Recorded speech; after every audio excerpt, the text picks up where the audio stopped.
सियासत में अब एक बेहद बड़ा उलटफेर देखने को मिला है। एनडीए में शामिल हो चुके हैं सुहेलदेव भारतीय समाज पार्टी के राष्ट्रीय अध्यक्ष ओम प्रकाश राजभर। उनके एनडीए में शामिल हो जाने के बाद अब देखा जाए तो बहुजन समाज पार्टी की सुप्रीमो मायावती का क्या कुछ अहम फैसला होगा आजाद समाज पार्टी के राष्ट्रीय अध्यक्ष चंद्रशेखर आजाद का। दरअसल देखा जाए तो अब लोकसभा चुनाव जो काफी नजदीक है, 2024 में ये लोकसभा चुनाव होंगे और ऐसे में ओपी राजभर को लेकर बार बार अटकलें लगाई गई कि बीजेपी के साथ उनके दल का गठबंधन हो सकता है और फाइनली ये हो भी गया। गृह मंत्री अमित शाह इस बात का ऐलान कर चुके हैं, तो वहीं ओपी राजभर भी। ऐसे में यहाँ पर इस रणनीति के बीच क्या कुछ यहाँ पर सियासी उलटफेर और भी देखने को मिलेंगे, ये वक्त के साथ साथ ही पता चलेगा। नमस्कार, मैं प्रांशी राठौर और आप देख रही हैं नेक्स्ट 9 न्यूज। स्वागत है आपका हमारे स्पेशल प्रोग्राम सियासी सच में, जिसमें आज हम चर्चा करेंगे एक बार फिर से यूपी की सियासत के बारे में।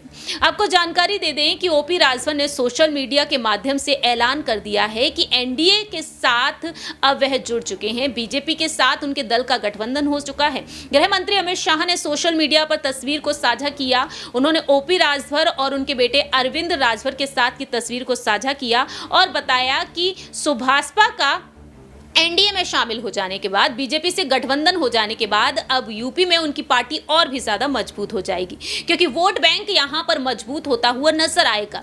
वहीं दूसरी ही तरफ देखा जाए तो ओपी राजभर ने सोशल मीडिया के माध्यम से ट्वीट पर तस्वीर को साझा किया इसी मुलाकात के दौरान की, और उन्होंने धन्यवाद कहा बीजेपी के राष्ट्रीय अध्यक्ष जेपी नड्डा, प्रधानमंत्री नरेंद्र मोदी और गृह मंत्री अमित शाह को।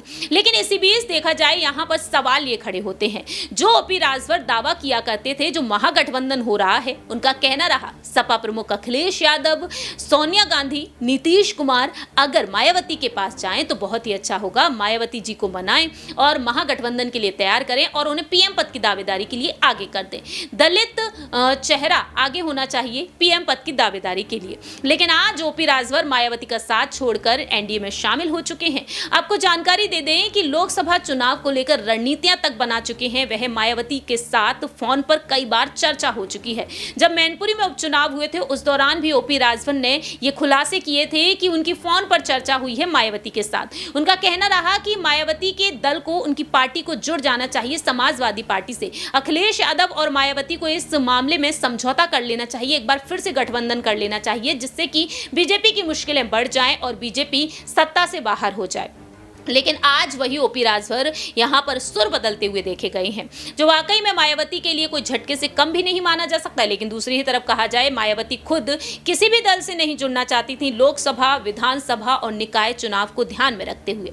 दूसरी ही तरफ भीम आर्मी के संस्थापक चंद्रशेखर आजाद भी दलित समुदाय का एक बेहद बड़ा चेहरा है। यूपी की सियासत में एक अलग ही वर्चस्व है उनका, और इन दिनों वह काफी ज्यादा सुर्खियों में बने हुए हैं, क्योंकि कुछ दिनों पहले 28 जून के दिन कुछ अज्ञात हमलावरों ने उन पर हमला कर दिया। उनकी गाड़ी पर गोली चलाई गई। उन पर यहां पर देखा जाए जो हमला किया गया, इस हमले के दौरान एक गोली छूकर उन्हें गुजर गई, जिसके बाद तुरंत ही सहारनपुर के जिला अस्पताल में उन्हें एडमिट कराया गया। जिसके बाद देखने को मिला कि उन्होंने डंके की चोट पर अपनी बात रखी। जेड+ सुरक्षा की मांग की गई उनकी तरफ से और तमाम विपक्षी दलों की तरफ से भी। और अब देखा जाए 21 जुलाई के दिन वह राजधानी दिल्ली के जंतर मंतर पर शक्ति प्रदर्शन करने जा रहे हैं। ऐसे में देखा जाए अब यहाँ पर सवाल ये खड़े होते हैं कि ओपी राजभर चंद्रशेखर आजाद के समर्थन में बात रखे थे। उनका कहना योगी सरकार पर तंज कसते हुए यही रहा था कि जेड+ सुरक्षा उन्हें मिलनी चाहिए। दूसरी ही तरफ जानलेवा हमला करने वालों को लेकर उनका कहना रहा था कि एक चंद्रशेखर को अगर मारा जाता है, उन पर हमला किया जाता है, तो यहाँ पर 100 चंद्रशेखर खड़े हो जाएंगे। फोन पर बातचीत कर चुके हैं ओपी राजभर चंद्रशेखर आजाद से। अब देखा जाए तो कहीं ना कहीं दलित वोट बैंक को साधने की कोशिश अखिलेश यादव की तरफ से तो की ही गई है और वह बखूबी कामयाब हुए हैं। मैनपुरी के उपचुनाव के दौरान दलित वोट बैंक को उन्होंने बखूबी संभाला है मैनपुरी में, क्योंकि मायावती ने अपने प्रत्याशी को आगे नहीं किया था। अब वहीं दूसरी ही तरफ देखा जाए तो दलित वोट बैंक को संभालने के लिए बीजेपी एड़ी चोटी का बल लगाएगी। जाहिर सी बात है यहाँ पर असर पड़ता हुआ नजर आएगा बसपा पर और एएसपी पर, यानी कि चंद्रशेखर आजाद के दल पर भी। और ऐसे में चंद्रशेखर आजाद मायावती को बार बार मां कहकर पुकार रहे हैं। उनका कहना रहा कोई ना कोई दिन तो ऐसा आएगा, कोई ना कोई पल तो ऐसा आएगा जब आप कहेंगी कि मेरा बेटा है चंद्रशेखर आजाद और यही पार्टी संभालेगा। दूसरी ही तरफ कहीं ना कहीं गठबंधन को लेकर वह संकेत दे रहे हैं, क्योंकि उनका नरम रुख मायावती की तरफ देखने को मिल रहा है। ऐसे में देखा जाए इन तमाम रणनीतियों के बीच, तमाम राजनीतिक फैसलों के बीच ओपी राजभर ने डंके की चोट पर अपनी बात भी रखी है। अपने एक इंटरव्यू में ओपी राजभर ने बताया कि आखिरकार एनडीए में वह शामिल क्यों हुए हैं। उनका कहना रहा कि विपक्षी एकता में कोई दम ही नहीं है, इसलिए वह एनडीए के साथ आए हैं। गठबंधन में शामिल होने के लिए पहले भारतीय जनता पार्टी की तरफ से ही की गई 18 जुलाई को प्रधानमंत्री नरेंद्र मोदी के साथ कई बड़े नेताओं से मुलाकात होगी। इसके बाद सारी बातें स्पष्ट कर दी जाएंगी। वहीं ओपी राजभर ने अखिलेश यादव को लेकर कहा, समाजवादी पार्टी में जल्दी बदलाव हो रहा है, हमने भी सीखा है। अखिलेश यादव के पीडीए पिछड़ा, दलित, अल्पसंख्यक पर हमला करते हुए उनका कहना रहा कि पीडीए में पिछड़ा बचा ही नहीं है, क्योंकि ओपी राजभर, संजय निषाद और अनुप्रिया पटेल उसमें नहीं है। पीडीए में दलित क्यों आएगा? क्या अखिलेश यादव ने कभी प्रमोशन में आरक्षण की वकालत की? वहीं अल्पसंख्यक को लेकर उनका कहना रहा कि क्या कभी मुस्लिम को सीएम या डिप्टी सीएम बनाया? मुसलमान समझ रहा है उसका समाजवादी पार्टी में शोषण हो रहा है।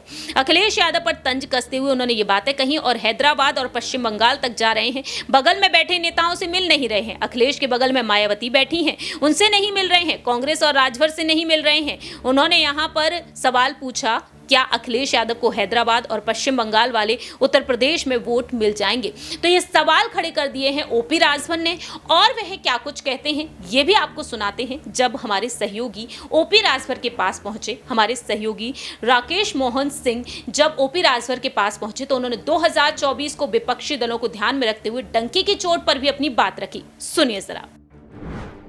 निकले यहाँ डूबे, आप माहौल ऐसा बना देते कि आप, मैंने वही शुरू में कहा कि केंद्र की धुरी आप बन जाते हैं। अब माहौल ऐसा बना देते हैं, अब कोई क्या करे? नहीं, देखिए, बड़ी पार्टियां करती हैं तो वो रासलीला होता है, छोटी पार्टियां करती हैं तो उनका करैक्टर ढीला दिखता है। जैसे समाजवादी पार्टी कांग्रेस से गठबंधन किया, टूट गया। समाजवादी पार्टी बहुजन समाज पार्टी से गठबंधन किया, टूट गया। समाजवादी पार्टी सुहेलदेव भारतीय समाज पार्टी से गठबंधन किया, टूट गया। समाजवादी पार्टी आरएलडी से गठबंधन किया, टूट गया। लेकिन समाजवादी पार्टी को कोई कुछ नहीं कहेगा। मान लिया ओम प्रकाश राजभर गलत है तो मायावती जी भी गलत हैं, सोनिया जी भी गलत हैं, जयंत चौधरी भी गलत हैं। खाली प्रदेश की राजनीति में अगर सही कोई है तो अखिलेश जी सही हैं। उनके ऊपर उंगली नहीं उठ सकती, उनको कोई नहीं कह सकता। लेकिन ओम प्रकाश राजभर अगर समाज को हित करने के लिए, आज ये जो बैठे हुए लोग हैं, इनको थाने पर जाने लायक नहीं थे, ये वहाँ बैठ करके बात करने लायक नहीं थे। लेकिन ओम प्रकाश राजभर ने मेहनत करके, संघर्ष करके इनको उस लायक बनाया और सरकार में जा करके इनको छतरी लगाया कि जाओ तुम थाने पर बैठो, दरोगा से अपनी बात कहो, और ये शुरू किए। अब वहाँ से जब हम हटे, फिर हमने इनको ट्रेनिंग दी थी, आना जाना शुरू किए। फिर समाजवादी पार्टी में मैं गया, समझौता किया। समाजवादी पार्टी 47 सीट जीती थी, प्रमाण पता कर लीजिए। 47 सीट जीती थी हमारे आने से, जयंत जी के आने से। जब हमने अपने प्लेटफार्म पर अखिलेश जी को खड़ा किया इसी मऊ हल्दरपुर में, तब समाजवादी पार्टी का माहौल बना। 47 से 125 सीट वो हमको वोट दिए, हम उनको दिए, जयंत जी उनको दिए, वो जयंत जी को दिलाए, तो हम लोग 125 सीट पर पहुँचे। ये हमारी उपलब्धि सबके दिमाग में बात आई। जब मैं बीजेपी के साथ था तो बीजेपी 325 सीट जीती, हम हट गए 264 पे आ गई। अब वापस से बीजेपी आपको लेना चाह रही है, ऐसा सुनने में आ रहा है, क्योंकि बीजेपी का आंतरिक सर्वे कह रहा है कि राजभर साहब को लेने में ज़्यादा फायदा है बनिस्बत कि हम जयंत चौधरी को अपने पाले में रखें। देखिए, मैं फिर कह रहा हूँ, 32 लोकसभा सीटें हैं जहाँ मिनिमम 50,000 से लेके 2 लाख, कहीं 1.5 लाख, कहीं 1 लाख, कहीं 1.25 लाख, 2 लाख तक वोट पार्टी का पोलिंग वोट है एक लोकसभा में। ये वोट जीत नहीं सकता, लेकिन जिसके साथ जाएगा उसको भी जिताएगा, और जो सीट हमको मिलेगी हमारा भी नेता जीत करके दिल्ली की पार्लियामेंट में जाएगा। ये कुवत पैदा है भारतीय समाज पार्टी के पास। इसको कांग्रेस भी जानती है, बहुजन समाज पार्टी भी जान रही है, समाजवादी पार्टी भी जान रही है, और भारतीय जनता पार्टी, सब लोग चाहते हैं। मेरी भी कोशिश है कि समाजवादी पार्टी और बहुजन समाज पार्टी ये पिछड़े दलित के बड़े रहनुमा हैं, मुसलमानों के बड़े रहनुमा बनते हैं और पिछड़े दलित के साथ अन्याय हो रहा है। हाई कोर्ट ने कहा कि शिक्षक भर्ती में 22,000 पद पिछड़े दलित का लूट लिया गया, वहाँ से भी मुहर लग गई। अभी अभी ग्राम पंचायत अधिकारी की भर्ती में 257 पद पिछड़ों का लूट लिया गया। चाहे असिस्टेंट प्रोफेसर की भर्ती हो यूनिवर्सिटी में, डिग्री कॉलेजों में, वहाँ भी हिस्सा नहीं मिल रहा है। ये दोनों नेता किस बात के लिए हैं पिछड़ों के नेता? ये दोनों नेता एक साथ माननीय योगी आदित्यनाथ जी वर्तमान मुख्यमंत्री से क्यों नहीं मिलते कि समाज के साथ अन्याय हो रहा है, हम उनकी रहनुमाई करते हैं। ओम प्रकाश राजभर 3 बार मिला शिक्षक भर्ती को लेकर के, यही अखिलेश जी सवाल खड़ा किए, ये तो बीजेपी में जा रहे हैं। अगर पिछड़े दलित के सवाल पे जब अन्याय हो रहा है, उस सवाल पे हम सोनिया जी से जाके कहेंगे, हम अखिलेश जी से कहेंगे, मायावती जी से कहेंगे, हम कहेंगे तो मुख्यमंत्री से ना कहेंगे। हम वहाँ मिलते हैं तो पीड़ा होती है। अब ये उस व्यक्ति के ऊपर 100 से ज़्यादा मुकदमे जिसके ऊपर लिखे हों, उसको बचाने के लिए प्रोफेसर राम गोपाल जी मुख्यमंत्री से मिल सकते हैं। 100 से ज़्यादा जिसके ऊपर मुकदमे लिखे हों, उसको बचाने के लिए प्रोफेसर राम गोपाल मुख्यमंत्री से मिल सकते हैं। 22,000 पिछड़े दलित का हक लूटा गया, उसके लिए न तो प्रोफेसर राम गोपाल जी के पास टाइम है, ना अखिलेश जी के पास टाइम है, ना मायावती जी के पास टाइम है। आपने सुना कि किस तरीके से ओपी राजभर डंके की चोट पर अपनी बात रखते हुए देखे गए हैं। अब देखने वाली बात यही होगी, जिन मायावती की पार्टी के साथ वह गठबंधन करना चाहते थे, क्या यहां पर अब मायावती कोई अहम फैसला लेती हुई देखी जाएंगी इस गठबंधन को देखते हुए? क्योंकि मायावती का नरम रुख देखने को मिला है पीडीए को लेकर, कांग्रेस को लेकर, और ऐसे में क्या यहां पर वह अपनी रणनीतियों में कोई बड़े बदलाव करेंगी? 2024 के लोकसभा चुनाव क्या महागठबंधन से वह लड़ना पसंद करेंगे? क्योंकि पहले ही कह चुकी हैं कि अकेले ही चुनाव लड़ेंगे। देखते हैं कि आखिरकार मायावती और चंद्रशेखर आजाद का क्या कुछ अहम फैसला होता है, ये वक्त के साथ साथ ही पता चलेगा। इस खास प्रोग्राम में इतना ही। बाकी की तमाम अपडेट्स के लिए देखते रहिए नेक्स्ट 9 न्यूज़।